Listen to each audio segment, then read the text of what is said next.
Hey everyone, and welcome back to another video. And in this video, I'm going to show you how to look for jobs on OfferUp.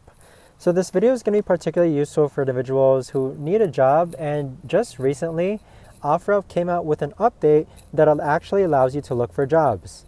So when you first enter the OfferUp app, you need to go ahead and click on the Jobs tab, which is on the upper hand side.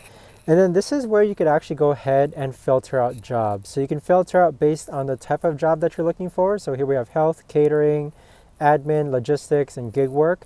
So if I click on gig work, you'll see that it now filters out the options as far as these are all the gig work jobs within a 30-mile radius of me. So if you're interested in a job, let's actually go back and let's actually choose a catering job. So if you click on catering, you'll see that we'll do catering manager for UNLV for our mark.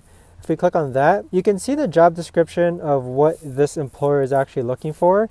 And more than often, what this actually does is that once you click on the Apply Now button, so let's say that you read the job description and you actually do want to apply, you can click on Apply Now, and it's going to take you to a third-party website. That third-party website might be LinkedIn or Indeed, but you'll just need to fill out the application and submit your resume in order to actually apply for a job. Now, it is very important that OfferUp is going to take you to a third-party website, and on that third-party website is where they're most likely going to communicate with you. So if you do get linked out to Indeed.com, for example, you want to make sure that you stay up to date with what's happening in your Indeed.com account so that you don't miss out on any messages.